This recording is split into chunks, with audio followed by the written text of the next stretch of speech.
Seorang penumpang pesawat Pelita Air tujuan Jakarta-Surabaya yang sedang hamil mendadak melahirkan seorang bayi di dalam pesawat. Proses persalinan normal tersebut berlangsung di kursi belakang saat pesawat akan mendarat di Bandara Juanda, Surabaya. Kisah di balik persalinan darurat tersebut berlangsung dramatis. Awalnya setelah mengetahui ada salah satu penumpangnya yang akan melahirkan, awak kabin Pelita Air mengumumkan pada para penumpangnya keadaan darurat dan meminta bantuan kalau ada di antara mereka yang berlatar belakang profesi medis untuk membantu persalinan. Tampaknya dalam penerbangan Pelita Air IP208 tersebut tidak ada penumpang yang berprofesi di bidang medis. Berikutnya, tanpa berpikir panjang, salah seorang penumpang lain yang berprofesi sebagai make-up artis dan dibantu dengan sejumlah pramugari langsung turun tangan menangani persalinan darurat di pesawat.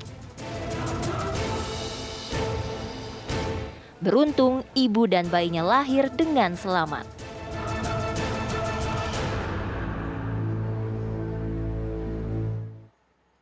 Ya, bayi lahir di tangan penata rias. Kita akan bahas lebih lanjut hari ini pemirsa bersama dengan sejumlah narasumber yang sudah hadir melalui virtual. Salah satunya adalah Mbak Yulia Maria, seorang makeup artis yang turut membantu persalinan di pesawat. Assalamualaikum, selamat siang Mbak Yulia. Waalaikumsalam, selamat siang Mbak. Ya, dan juga bergabung bersama kita pemirsa ada Alvin Lee, pengamat penerbangan. Selamat siang Pak Alvin. Selamat siang, Mbak. Ya, baik.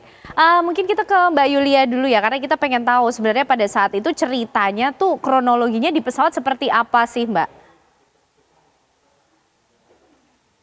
Kronologinya ya yang pasti waktu itu kan saya duduk di bangku bagian depan sendiri. Yang melahirkan itu duduk di bangku bagian belakang. Setelah itu ada pramugari yang pengumuman siapa yang bisa ada tim medis gitu kan. Waktu itu udah yang kepanikan yang terjadi di dalam pesawat ya Mbak ya. Terus aku akhirnya tergerak pengen bantuin aja gitu karena saya lihat kok nggak ada yang tim medis atau yang bantuin gitu. Cuman ada pramugari dan ada ibu-ibu mungkin yang ada di sebelah penumpangnya itu. Setelah itu saya beranjak dari tempat saya berlari ke belakang. Dan saya sudah melihat ada bayi yang lahir dan digendong sama ibu-ibu yang juga panik, gimana gitu kan. Nah saya itu akhirnya memberanikan diri karena saya juga punya keluarga yang bidan dan pernah saya melihat proses kelahiran dan saya pernah juga melihat di film, itu yang membuat saya ingat di film itu ada proses kelahiran, menolong kelahiran. Nah di saat itulah saya akhirnya memutuskan untuk menolong bayinya karena bayinya masih pusarnya itu masih nyambung sama ari-arinya.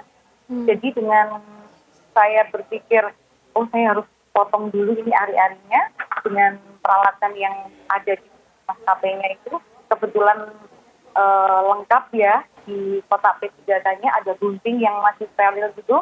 Terus saya minta tali karena tidak ada tali, akhirnya saya pakai selotip untuk menali tali pusarnya karena saya akan memotong tali pusarnya itu Mbak. Oke. Jadi alhamdulillah saya potong, bayinya saya bersihin, saya kasih selimut, alhamdulillah bayinya selamat dan sehat. Mbak Yulia, karena gini ya, Mbak Yulia ini kan bukan tenaga medis ya, terus juga memang di pesawat nampaknya nggak ada tenaga medis yang memang sempat dicari oleh para pramugari dan juga pramugara di dalam pesawat. Apa sih yang membuat Mbak Yulia ini tergerak untuk kemudian ikut membantu, padahal sebelumnya ini tidak punya kemampuan tenaga medis nih Mbak?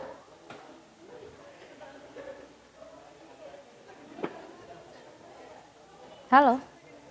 Oke, baik. Sepertinya ada sedikit gangguan komunikasi dengan Mbak Yulia. Kita akan perbaiki hubungan komunikasi terlebih dulu dan kita mau ke Pak Alvin. Pak Alvin, dengan peristiwa ini Pak Alvin, setidaknya apa kemudian yang harus menjadi catatan penting dalam penerbangan begitu Pak? Ketika menemukan kondisi-kondisi yang semacam ini butuh penanganan darurat. Ya, baik Mbak.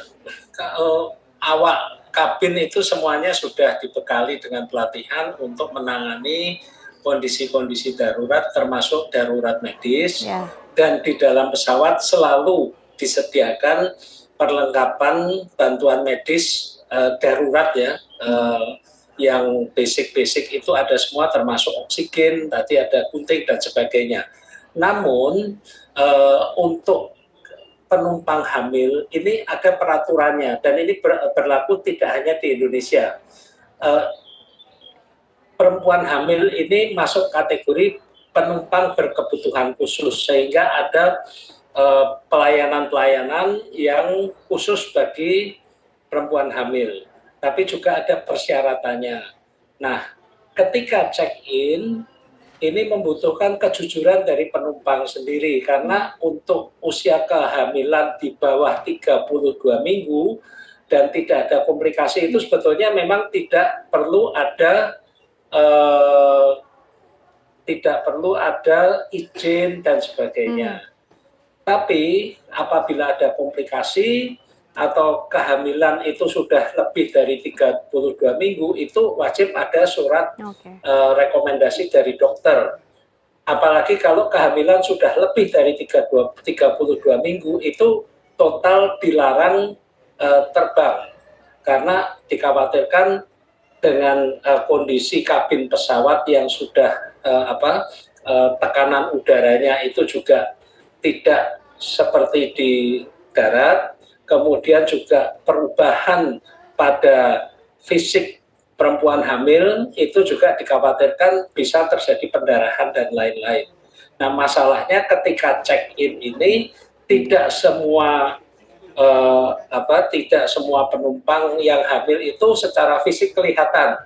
Dan petugas check-in sendiri juga harus berhati-hati karena saya juga pernah melihat ada seorang perempuan yang agak gemuk, ditanya apakah ibu hamil, itu marah karena orang gemuk dikira hamil itu kan.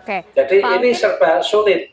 Nah, kalau memang jelas-jelas kehamilannya besar, itu petugas check-in bisa minta surat keterangan dokter, usia kehamilan dan sebagainya. Tapi kalau yang kehamilannya kecil tidak terlihat, memang sulit dan tidak mungkin melakukan pemeriksaan di sana. Jadi di sini dibutuhkan kesadaran penumpang, keterbukaan dan kejujurannya di sana. Demikian. Pak Alvin, tapi begini, ketika kemudian yang menjadi patokan adalah kondisi fisik, mungkin ini bisa saja menjadi satu celah ya Pak, sehingga ada peristiwa semacam ini begitu. Lalu yang harus juga menjadi evaluasi, apakah juga kan artinya ketika ibu kondisi hamil ini memang dalam peraturannya sudah wajib memberikan surat keterangan dokter begitu Pak Alvin?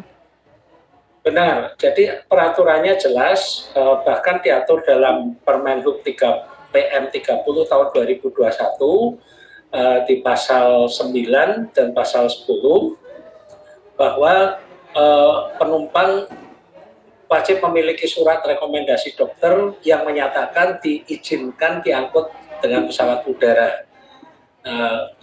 Jadi ini pada waktu check-in itu yang kelihatan jelas hamil pasti akan diminta surat keterangan itu, kecuali memang menyatakan kehamilannya di bawah 32 minggu, tidak perlu ada surat rekomendasi seperti itu. Demikian. Saya mau kembali ke Mbak Yulia. Mbak Yulia, bisa mendengar kami? Iya. Mbak, saya mau tanya nih Mbak, mengenai Mbak Yulia ini kan tidak punya kemampuan tenaga medis. Sebelumnya pramugari dan juga pramugara juga sempat mencari siapa yang memiliki kemampuan ataupun bertugas sebagai tenaga medis. Apa sih yang membuat Mbak Yulia ini kemudian tergerak untuk ikut membantu walaupun tidak punya kemampuan sebagai seorang tenaga medis nih Mbak?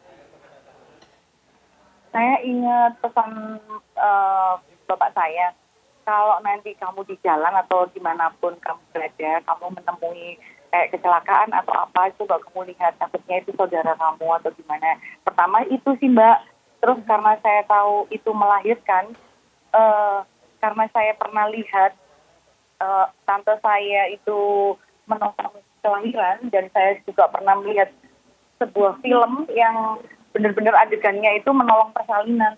Nah di situ saya ini saya gitu loh. Karena saya melihat itu benar-benar ini harus saya tolong gitu Mbak. Itu aja sih. Lalu Mbak Yulia, pada saat kondisi ada di dalam pesawat sendiri, adakah kemudian kesulitan-kesulitan yang juga membuat Mbak Yulia ini sempat ragu begitu dalam melaksanakan prosedur membantu proses kehamilan ini? Kalau iya kesulitannya waktu saya mencari tali yang untuk saya mau potong pusernya itu.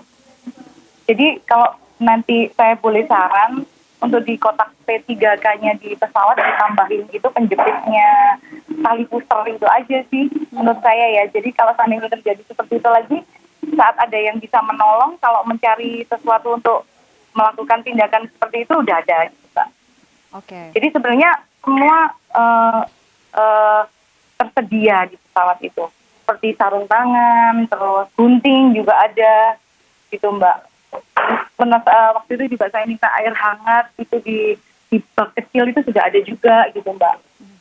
Oke, Mbak Yulia dan juga Pak Alvin, kita masih ingin berbincang dengan Mbak Yulia maupun Pak Alvin membahas mengenai hal ini. Tapi apa kabar Indonesia Siang harus jeda terlebih dahulu pemirsa. Kami kembali sesaat lagi.